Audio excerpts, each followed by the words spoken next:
Sorry guys, थोड़ी light चली गई थी तो टेक्निकल इश्यूज था, तो सॉरी फॉर दैट आपके लिए। ठीक है, चलो तो हम कंटिन्यू करते हैं। अगर थर्ड कंडीशन है, if the membrane is stopped by mechanical stopper but it is semi permeable for a particular gas. इसका मीनिंग क्या है समझो थोड़ा, कि मान लो अगर ये चैम्बर है मेरे पास, ठीक है, और ये मैंने मेम्ब्रेन लिया है, यहाँ पे N2 गैस है, यहाँ पे O2 गैस है, let it is semi permeable for O2। इसका मतलब ये है कि ये जो होगा N2 प्लस O2 है, सॉरी, और H2 प्लस O2 है, ये N2 प्लस और O2 है, H2 प्लस O2 है। इसका मतलब यहाँ से O2 का मूवमेंट चालू होगा, यहाँ से भी O2 का मूवमेंट चालू होगा, और तब तक चालू होगा जब तक दोनों तरफ क्या ना हो जाए मेरा pressure of O2 in first chamber is equal to pressure of O2 in second chamber. याद रखना, सेमी परमेएबल का जब केस आएगा तब प्रेशर बराबर ये जो मेम्ब्रेन होगा, ठीक है, और यहाँ पे अगेन मेरा मैकेनिकल स्टॉपर है, अगेन यहाँ पे O2 का आदान प्रदान होगा, मतलब एक तरफ हो सकता है O2 इधर से भी जाए उधर से भी जाए, तब तक जाते रहेगा जब तक O2 का पार्शियल प्रेशर, अगेन मैं बोला O2 का प्रेशर दोनों तरफ सेम ना हो जाए।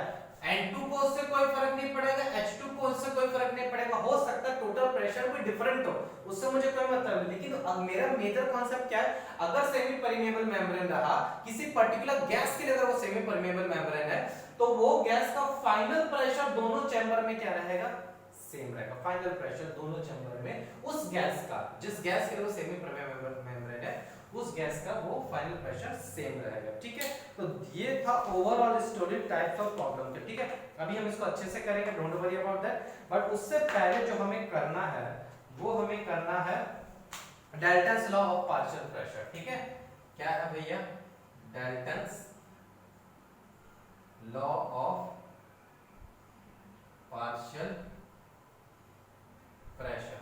कुछ नहीं, डाल्टन्स का ये मानना था कि अगर आपने कोई मिक्सचर ऑफ गैस लिया, हिंदी में सिंपल सी भाषा में अगर मैं समझाऊं कि अगर आपने कोई गैस लिया, उसमें 10 गैसेस है, लेट उसमें बहुत सारे 10 गैसेस है डिफरेंट डिफरेंट टाइप की, जिसका प्रेशर भी डिफरेंट डिफरेंट है, तो उसका बस ये मानना था कि डाल्टन्स का ये मानना था कि उस चैम्बर का जो टोटल प्रेशर होगा वो हर गैस के addition of sum of pressure के बराबर होगा। मतलब लेट इट O2 का 5 है, N2 का 5 है, इसका 5 है, उसका 5 है, इसका उसका फलाना ढिमका, लेट 10 गैस का 5 प्रेशर है, लेट 5 7 5 7 ऐसे, ओवरऑल इनका जो प्रेशर होगा इनके सम ऑफ प्रेशर के बराबर होगा, हर गैस का प्रेशर जोड़ दो वो टोटल प्रेशर के बराबर होगा, यही Dalton's law of partial pressure कहता है। तो क्या लिख देता हूं, according to this law, according to this law, according to this law, total pressure exerted by total pressure exerted by total pressure exerted by mixture of non-reacting gases, mixture of non-reacting gases, mixture of non-reacting gases in a container, in a container of volume V at temperature T, at temperature T is equal to the summation of,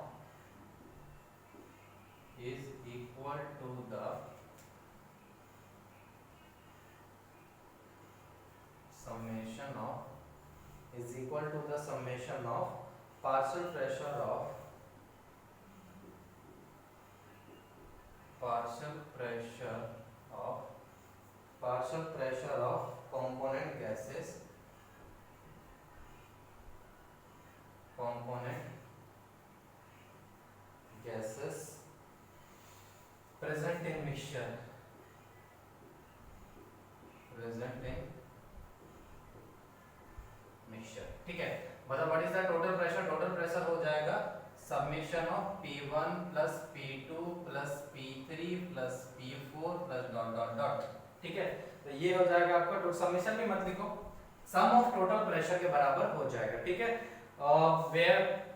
where PT is equal to क्या हो जाएगा मेरा total pressure, total pressure, P1 क्या हो जाएगा partial pressure of gas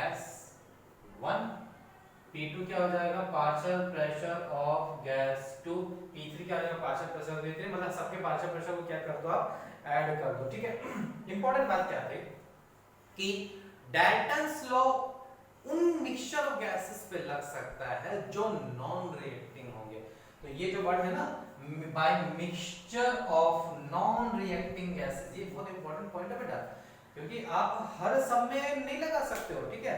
तो जैसे अगर मैं बात करूं O2 और N2, वैसे देखा जाए O2 तो N2 तो नो डाउट कि बहुत सारे ऑक्साइड भी बनाते हैं तो एक दूसरे से रिएक्ट भी करते हैं, बट फाइनली क्या होता है एक्चुअली में O2 और N2 नॉर्मल टेंपरेचर पर कभी रिएक्ट नहीं कर सकते, क्योंकि देखो O2 डबल बॉन्ड है, N2 ट्रिपल बॉन्ड है, ऑब्वियस सी बात है बॉन्ड एसोसिएशन एनर्जी इनकी ज्यादा होगी, तो नॉर्मल टेंपरेचर पे तो ऑब्वियस सी बात है ब्रेक नहीं होंगे।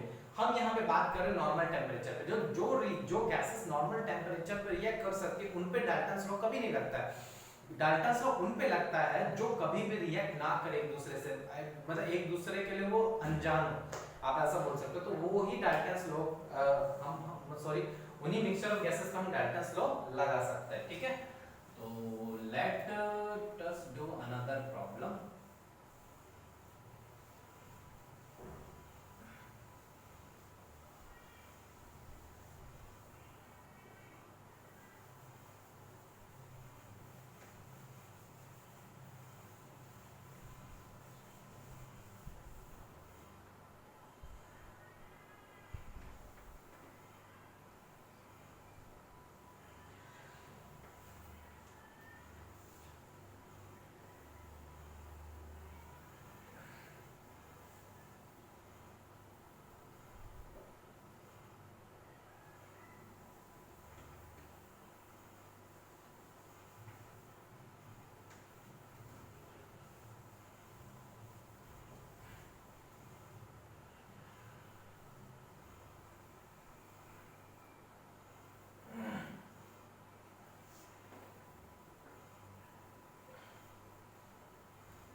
ओके नाउ जैसे सपोज करो मैं एक ऐसा क्वेश्चन दे दूं कि which of the following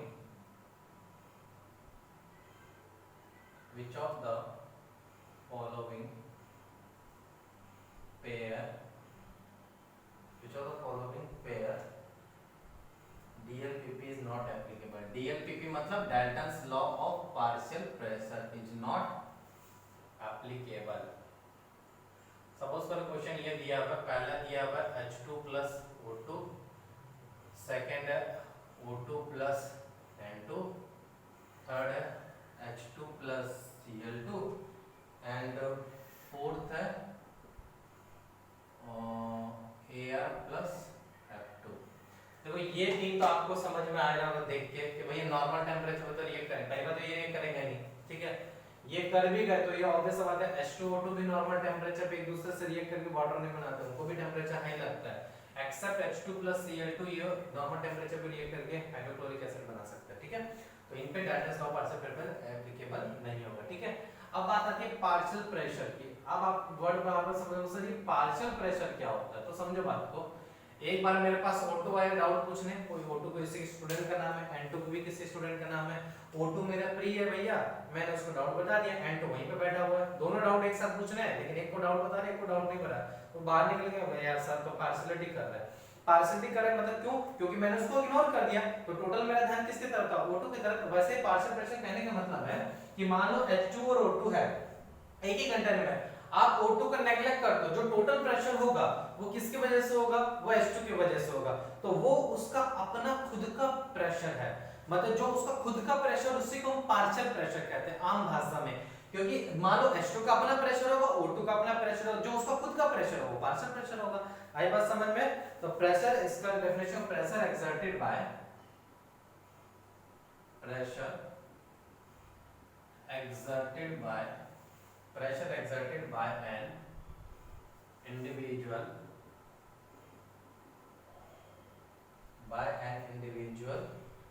gas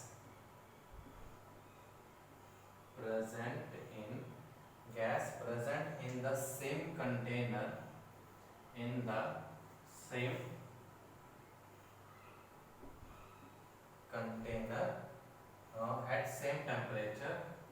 at same temperature is known as partial pressure of that gas. ठीक है, pressure exerted by individual gas present in the same container at the same temperature known as partial pressure of that gas. अब इसका derivation क्या है? देखो derivation भी important है आपका, ठीक है। डेरिवेशन में क्या, सपोज करो ये कंटेनर है मेरा, ठीक है, जिसका वॉल्यूम मैंने क्या ले लिया, जिसका वॉल्यूम V ले लिया और टेम्परेचर T पे इसको मैंने मेंटेन किया। कितने में मेंटेन किया? टेम्परेचर T पे मेंटेन किया। लेट गैस 1 यहां से एंटर कर रहा है जिसका मोल्स N1 है, लेट गैस 2 यहां से एंटर कर रहा है जिसका मोल्स N2 है, ठीक है, जिसका मोल्स क्या है? N2 है। अगर मैं बात करूं फाइनल प्रेशर की, तो लेट फाइनल प्रेशर तो PT है, तो अगर मैं PV पर nRT लगाऊंगा तो इसको मैं ऐसा लगा सकता हूं PT * V = क्या हो जाएगा, इज इक्वल टू हो सकता है N1 + N2 RT। ये टोटल प्रेशर के लिए, मतलब जब टोटल गैस के लिए, ठीक है। अगर मैं इंडिविजुअल लगाऊं, लेट प्रेशर P1 के लिए लगाऊं मैं, मतलब गैस 1 के लिए अगर मैं इसको एप्लीकेबल करता हूं तो क्या होगा मेरा P1V = क्या होगा N1 RT। मान लो पहला इक्वेशन ये हो जाएगा मेरा। सेकंड इक्वेशन लेट P2 के लिए अगर मैं बात करूं, मतलब गैस 2 पे PV = nRT लगाऊं तो क्या करूंगा मैं, P2V = क्या हो जाएगा N2 RT, ठीक है।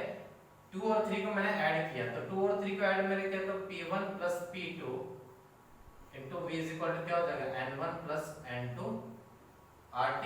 ये लेट फोर्थ इक्वेशन है। कंपेयरिंग 1 और 4 को कंपेयर किया तो मैं क्या इसके बराबर कर सकता हूं? क्या मैं PT को P1 + P2 के बराबर कर सकता हूं कि नहीं कर सकता? बिल्कुल कर सकता हूं, ठीक है। तो यहां से तो आपको प्रूफ हो रहा है। देखो एक बात और है, अगर सपोज करो मैंने क्या किया, इक्वेशन 2 को मैंने डिवाइड किया इक्वेशन 1 से, इक्वेशन 2 को मैंने इक्वेशन 1 से डिवाइड किया, इक्वेशन 2 को इक्वेशन 1 से, तो मैं क्या लिख सकता हूं, P1V = क्या हो जाएगा N1 RT divided by PT * V क्या हो जाएगा N1 + N2 RT। RT cancel हो जाएगा, V कैंसिल हो जाएगा, तो P1/PT किसके बराबर हो जाएगा N1/N1 + N2। ये टोटल मोल्स है। क्या मैं इसको moles upon total moles of that species upon total moles को क्या लिख देते हैं, मोल फ्रैक्शन लिखते हैं x1। तो इसका मतलब पार्शियल प्रेशर का फॉर्मूला क्या हो जाएगा, mole fraction into total pressure. तो ये बहुत इंपॉर्टेंट है। P2 का भी इक्वेशन ऐसे बनेगा x2 * P2, समझ में? इसका मतलब ये होगा कि पार्शियल प्रेशर, जो बहुत इंपॉर्टेंट फॉर्मूला है, very very important, partial pressure जो बराबर होगा किसके बराबर होगा, mole fraction into total pressure. Mole fraction into total pressure अपने आप में भी देखो एक मीनिंगफुल कॉन्सेप्ट है। कैसे? मोल फ्रैक्शन क्या कहता है? आखिर आपको याद होगा, इससे पहले मैंने बताया था कि मोल fraction of gas is nothing but mole percent of gas, mole percent of gas is nothing but volume percent of gas. इसका मतलब वही होता था, अगर मुझे टोटल प्रेशर पता है और उस किसी गैस का मुझे सपोज करो किसी का मोल परसेंट पता है, उसके मोल परसेंट को उसके टोटल प्रेशर से मल्टीप्लाई कर दूं तो मुझे ऑब्वियस बात है उसका पार्शियल प्रेशर मिलेगा, है कि नहीं? आप चीजें समझ भी रहे होगे। मतलब मैं इसको ऐसा भी लिख सकता हूं कि percentage of any gas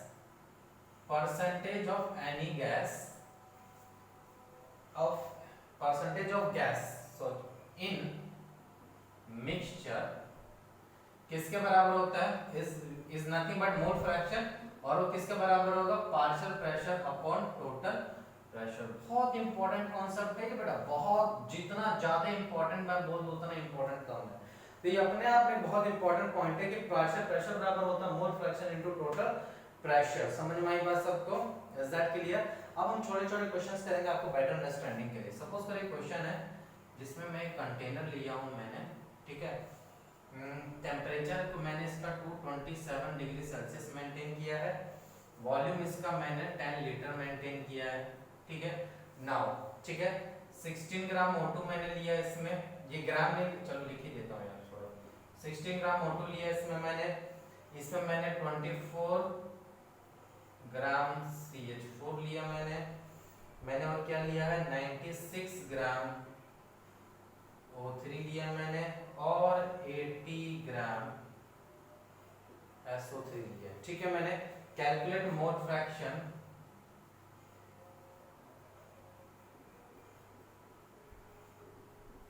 calculate mole fraction and partial pressure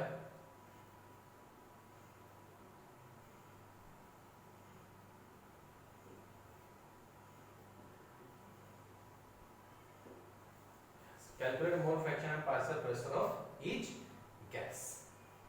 तो आसान है, कुछ नहीं, सबके मोल्स निकालते जाओ। देखो मोल्स ऑफ O2, देखो फिर से मैं बोल रहा हूं, पहले आप खुद से अटेम्प्ट करो, उसके बाद ही कुछ चीजें देखना।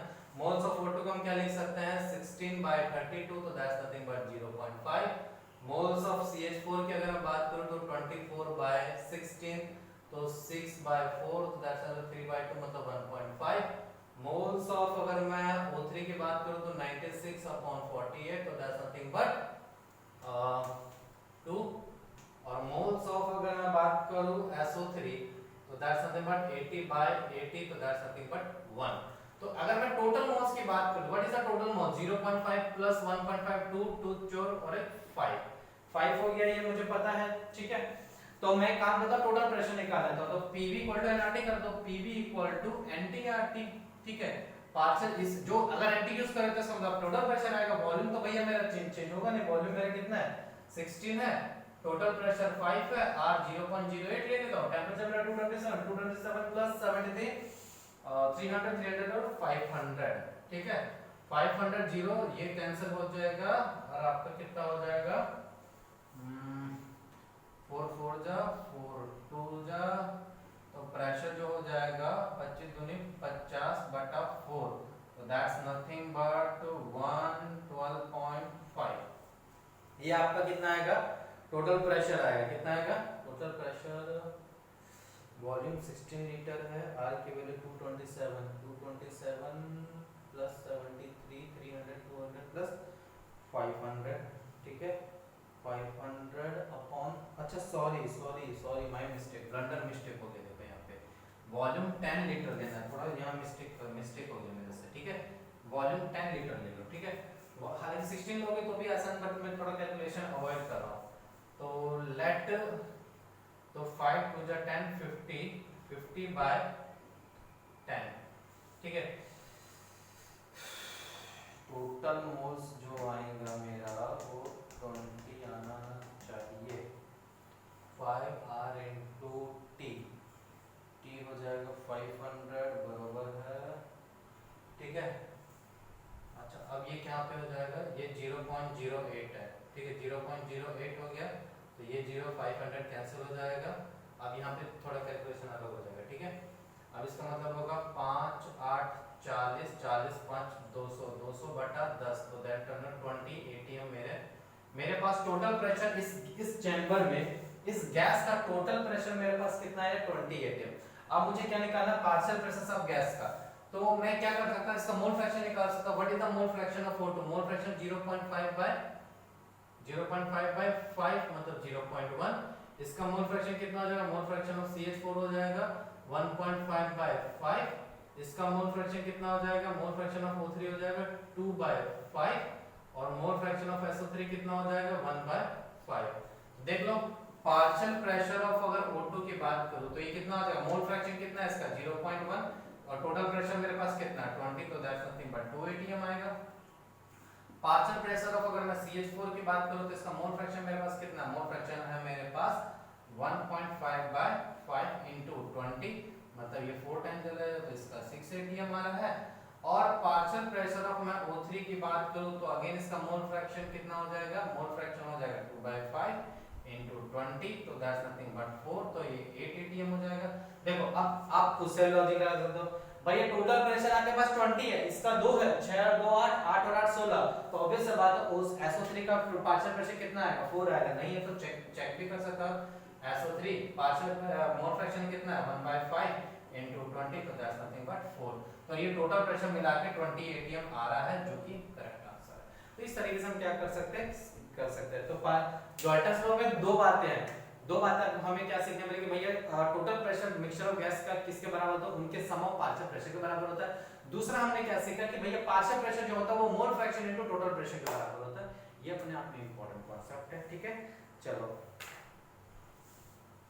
अब एक कांसेप्ट ये भी है, अब ये देखो इसमें सबसे ज्यादा पार्शियल प्रेशर किसका, O3 का है, क्योंकि सबसे ज्यादा मोल्स टोटल 5 मोल्स में से 2 मोल सिर्फ O3 के है, तो ऑब्वियस सी बात है पार्शियल प्रेशर भी सबसे ज्यादा उसी का है। देखो 20 में से 8 सिर्फ O3 का, बाकी के तो मतलब ये मैं ऐसे बोल सकता हूं जिस गैस का मोल्स ज्यादा रहेगा उसका पार्शियल प्रेशर भी उतना ही ज्यादा रहेगा, ठीक है।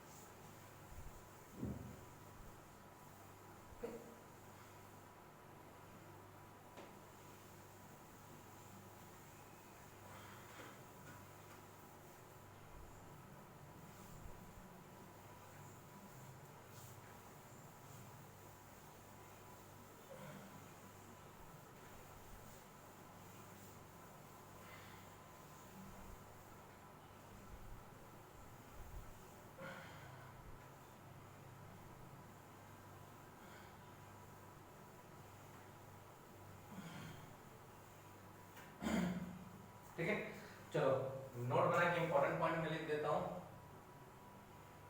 इंपॉर्टेंट पॉइंट क्या है, gas having maximum number of moles, gas having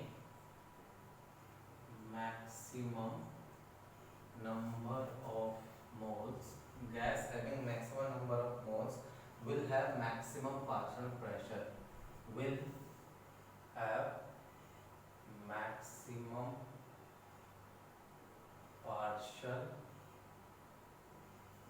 pressure, will have maximum partial pressure। अब सपोज करो अगर मैंने दो गैस के पार्शियल प्रेशर का रेशियो लिया तो पार्शियल प्रेशर का रेशियो को मैं क्या लिख सकता हूं, x1 into pt divided by x2 into pt, pt क्या हो जाएगा, कैंसिल हो जाएगा। तो इसका मतलब ये होगा दो पार्शियल प्रेशर का रेशियो हमेशा x1 by x2 होता है, x1 by x2 is nothing but n1 by n2। तो ये भी अपने आप में इंपॉर्टेंट फार्मूला है, तो याद रखिएगा, ठीक है। ये किस टाइप के, ये उस टाइप के प्रॉब्लम के होंगे जिसमें मोल्स के रेशियो पूछा हो, मोल्स का रेशियो दिया हो या मॉलिक्यूलर वेट का रेशियो दिया और आपको पार्शियल प्रेशर का रेशियो पूछा, उस टाइप के प्रॉब्लम में ये इफेक्टिव होता है, ठीक है। चलो एक अच्छा क्वेश्चन करते हैं इसी बात पे। क्वेश्चन क्या है, एक container contains CH4 and SO3, एक container contain CH4 and SO3, CH4 and SO3 in 3:5, देखो यही question is 3:5 weight ratio, in 3:5 weight ratio, calculate ratio of partial pressure, calculate ratio of partial pressure, calculate ratio of partial pressure of CH4 and SO3, ठीक है। उसने किसका ratio दिया, wait का ratio दिया हुआ और पार्शियल प्रेशर का रेशियो पूछा, तो कुछ नहीं ये फॉर्मूला लगाऊंगा मैं, तो P1 by P2, मतलब मैं P1 मेरे यहाँ पे क्या हो गया CH4 और SO3, इसको मैं किसके बराबर लिख सकता हूँ, moles of CH4 by moles of SO3 लिख सकता हूँ इस फॉर्मूले से। तो इसको मैं लिख सकता हूँ W of CH4 by molecular mass 16 है, डिवाइडेड ऊपर मॉलिक्यूलर मास 80 हो जाएगा, divided by weight of SO3। तो वेट्स ऑफ CH4 और SO3 का रेशियो कितना दिया 3:5, तो 3/5 इधर आ जाएगा और 80/16 इधर आ जाएगा, दिस कैंसिल 5 कैंसिल, मतलब 3:1 का पार्शियल प्रेशर का रेशियो। तो ऐसे छोटे-छोटे क्वेश्चंस बन सकते हैं, ठीक है। चलो एक और अच्छा क्वेश्चन देखते हैं हम कि total pressure exerted by a mixture of, total pressure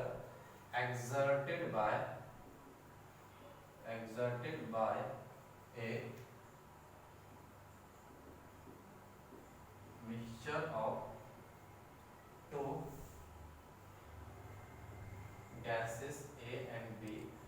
total pressure exerted by mixture of acid A and B is 600 mm Hg. If partial pressure of gas A, if partial pressure of gas A is 240 mm, is 240 mm of Hg, then calculate partial pressure of B, then calculate partial pressure of gas B and mole fraction of A and B, and mole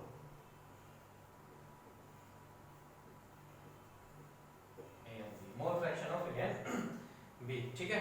मतलब PT को मैं किसके बराबर कर सकता हूँ, PA plus PB, ठीक है। ये फॉर्मूला है।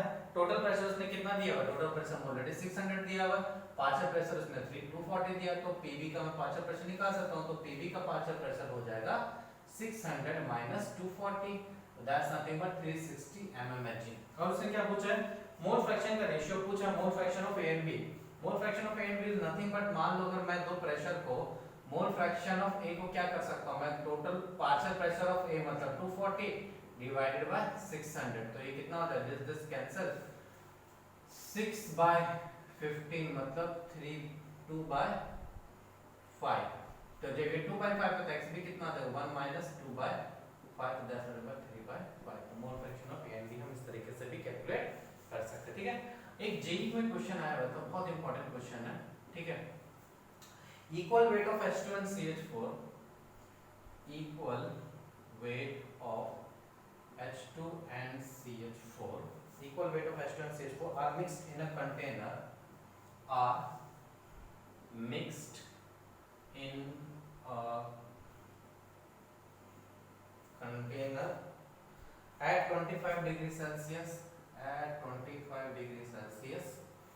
Calculate fraction of total pressure, calculate fraction of total pressure, calculate fraction of total pressure exerted by H2, exerted by H2, ठीक है। अब देखो ये जेई का क्वेश्चन है, जेई एडवांस में पूछा गया है, अब ईयर को मुझे घर देखो याद नहीं है, बट अच्छा क्वेश्चन है।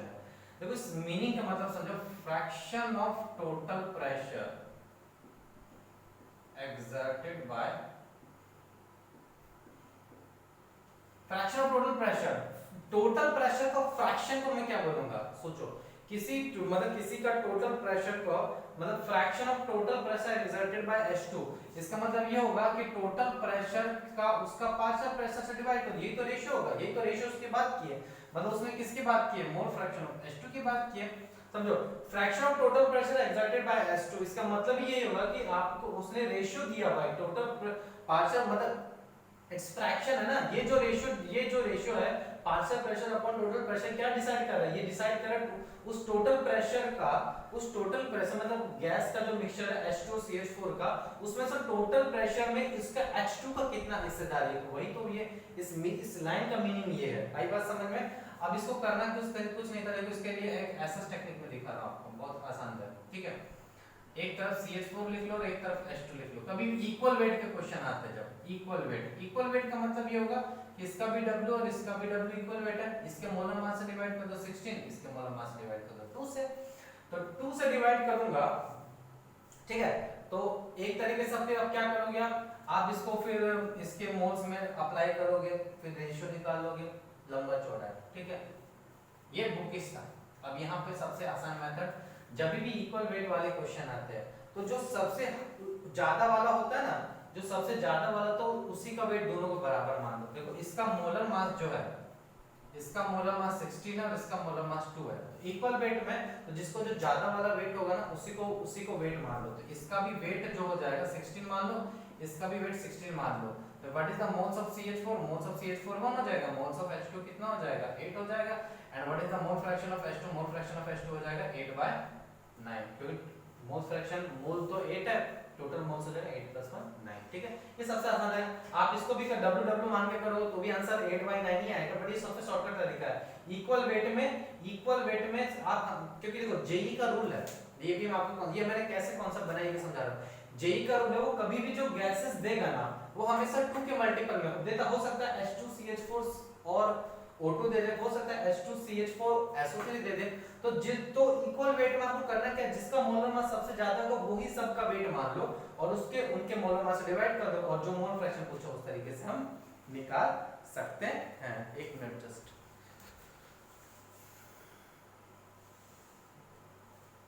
ठीक है, तो इस तरीके से हम इस टाइप के प्रॉब्लम को कर सकते हैं। ठीक है बेटा, चलो इसके बाद है,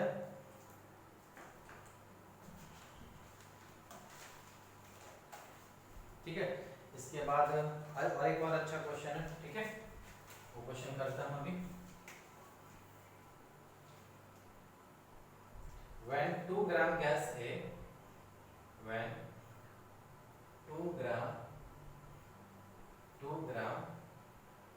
gas A is introduced is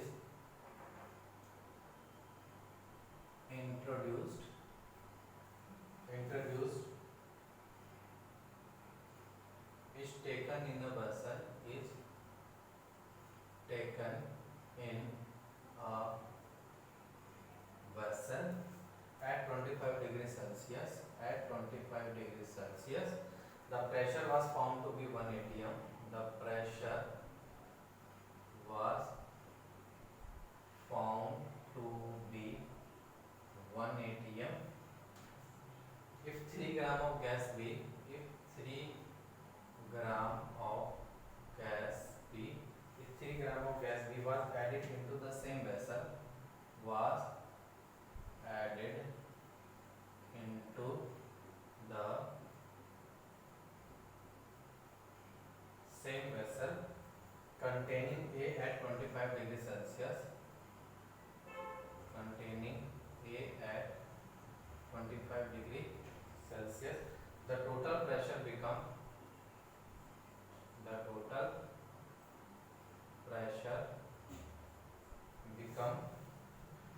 1.5 atm. Calculate ratio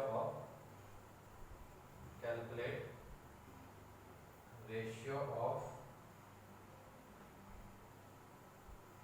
molecular weight of A and B. ठीक है, this is your first question. ठीक है, फर्स्ट क्वेश्चन है 1 2 3 4th question. This is 4th question, and again question number 5. If 200 ml of N2 at 25 degrees Celsius, and of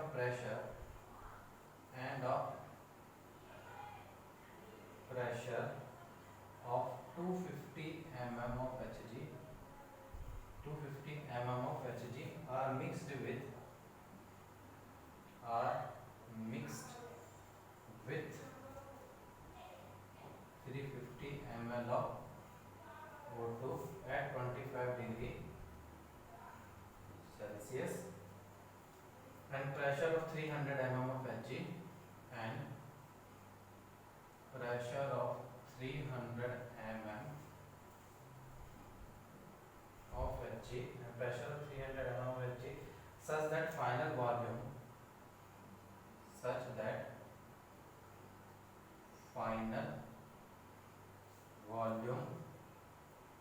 of mixture is 300 ml. What will be the final pressure? What will be the final pressure of mixture at 25 degree Celsius? ठीक है, देखो अच्छा question है और बेहतरीन question है ये भी एक तरीके से। इसमें आपको पूरा कॉन्सेप्ट क्लियर हो जाएगा Dalton's law of partial pressure का।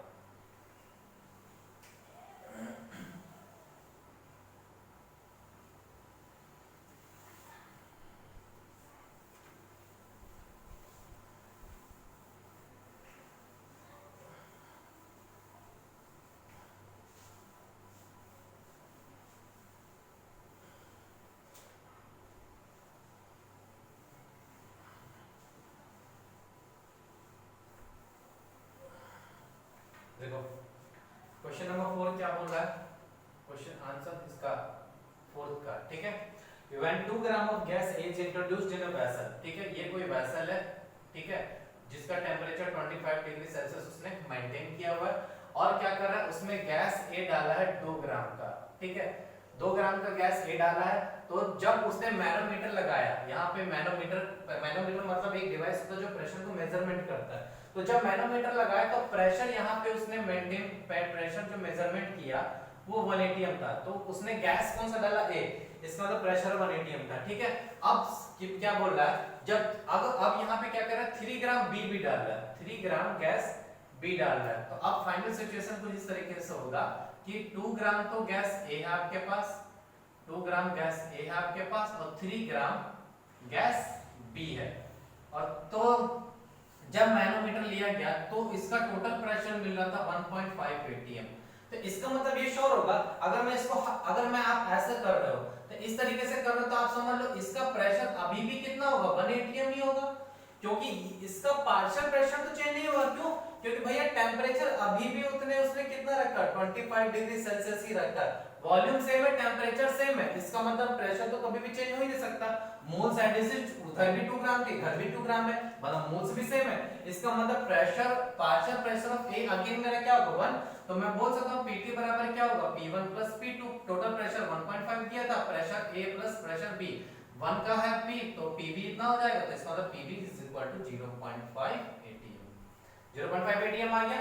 उसने क्या बोला, what is the total ratio of molecular weight of A and B, तो कुछ ने PA बाय PV मेरा किसके बराबर होगा, Na बाय Nb के बराबर। तो Pa में तो मेरा कितना 1 है और ये कितना 0.5 है, मतलब Wa by Wb is equal to क्या हो जाएगा, Mb बाय Ma, बराबर।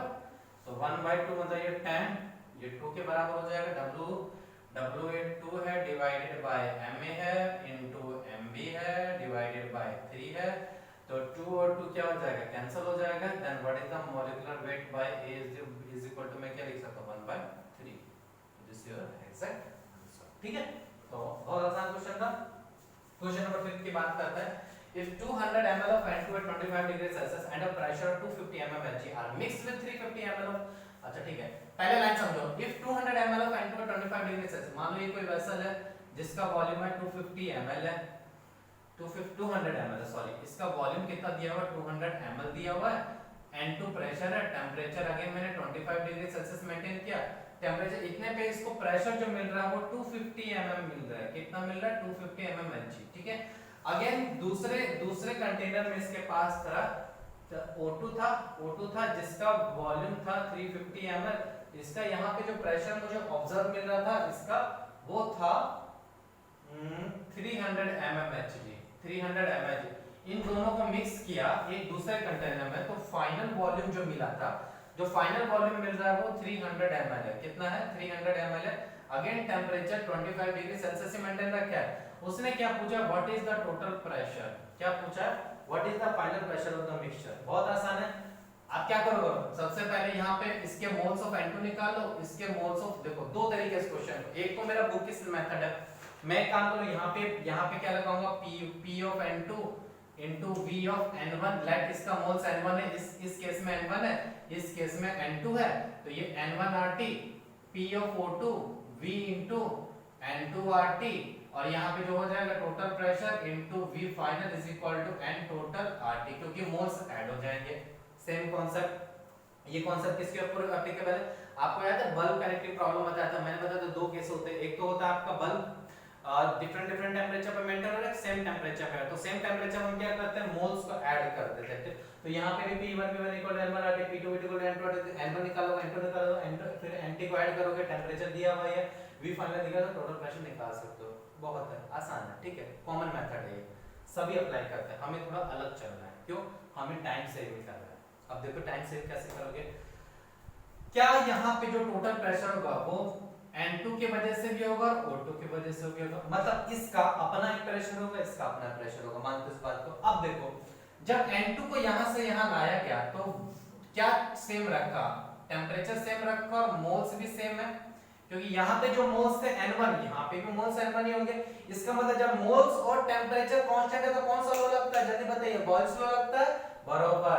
तो क्या मैं यहाँ पे लगा सकता हूँ, लेट्स से इसका P1 V1 है, यहाँ पे जो है P1 V1 equal to N1 RT, और इसको मैं क्या लिख सकता हूँ, P2 V2 equal to N2 RT। तो ये लॉन्ग मेथड है, फिर मोल्स निकालो, यहाँ पे मोल्स ऐड करो, ये लॉन्ग मेथड है। सबसे shortcut method Boyle's law apply करो।